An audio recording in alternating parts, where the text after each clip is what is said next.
11 lansia di Kabupaten Maros mengikuti wisuda di Barugabe, Kantor Bupati Maros, Sulawesi Selatan, Rabu, 11 Desember 2024. Lansia ini diwisuda usai menyelesaikan proses belajar selama 7 bulan. Bupati Maros, Haidir Syah memindahkan tali toga wisudawan dari kiri ke kanan. Haidir mengatakan program belajar ini merupakan bagian dari upaya Pemkab Maros untuk menyediakan pendidikan bagi lansia. Saat ini, sudah ada 4 sekolah lansia yang beroperasi di Maros. Kepala Perwakilan BKKBN Provinsi Sulawesi Selatan, Syodikin, menjelaskan kurikulum yang diterapkan memiliki durasi yang bervariasi, mulai dari 6 bulan hingga 1 tahun, dengan minimal 12 kali pertemuan. Program ini melibatkan berbagai aspek pembelajaran, antara lain agama, lingkungan, dan olahraga. Syodikin menambahkan jenjang pendidikan yang ditawarkan pun berjenjang, mulai dari S1 hingga S3. Bahkan, para peserta yang mencapai tingkat pendidikan S3 dapat menjadi pengajar untuk peserta lainnya. Ini ada berapa banyak sih yang di wisuda? Ya, alhamdulillah untuk wisuda awal ini, sekolah lansia kita ini kita mewisuda 16 orang. 16 orang lansia kita, dan ini ada 2 sekolah lansia, yakni sekolah lansia Bapak Deceng dengan Lantang Kalimantan. Proses belajarnya itu berapa lama? Ini sudah 7 bulan. Mereka 7 bulan belajar dengan sesuai dengan kondisinya, dan ada kurikulumnya juga. Ya. Gelarnya SL, Sarjana Lansia. Pak, untuk tingkatan sekolahnya seperti apa, Pak? Iya, setara.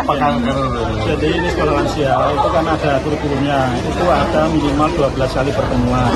Itu bisa 1 tahun, bisa 6 bulan. Kalau 1 bulan ditempuh 2 kali pertemuan, berarti 6 bulan layak untuk diwisuda.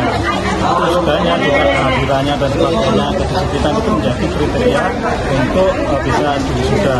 Itu ada S1, S2, S3, bukan berapa ya, tapi standar. Standar 1, standar 2, standar 3.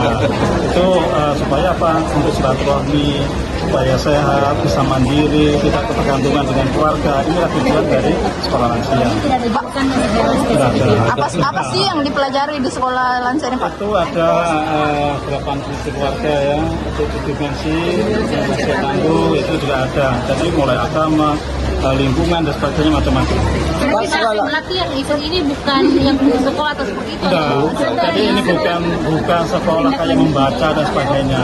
Ini yang paling banyak adalah untuk silaturahmi ini. Ini apa setelah tindak lanjutnya, Pak? Ya itu tadi, kalau sudah S1, S2, S3, otomatis kan karena usia. Kalau memang usianya sehat, panjang umur, bisa sampai S3. S3 juga nanti bisa kalau ditunjuk menjadi dosen ya, gitu. Bisa mengajar di S1-nya, supaya berjenjang gitu ya, supaya menarik. Ini sudah berapa lama sih, Pak? Supaya ada kesibukan, lansia kalau di rumah sendiri kan merasa terasing dan sebagainya. Tapi kalau dengan ketemu dengan sesama lansia, dengan sebayanya, akan diskusi, ngomong banyak keluarganya dan sebagainya. Selain di Maros ada enggak? Ya. Selain di Maros atau Di kabupaten kota se-Indonesia sudah ada, dan Maros sudah terbentuk, tapi alhamdulillah sudah ada calon mahasiswa baru, mahasiswa baru 2 angkatan minimal itu bisa terbentuk. Sekolah saya itu paling tidak 30 siswa ya, itu dari namanya BKL, Bina Keluarga Lansia. Ada BKL, di situ ada sekolah lansia. Jadi masih. Download Tribun X sekarang, menghadirkan lokal menjadi Indonesia.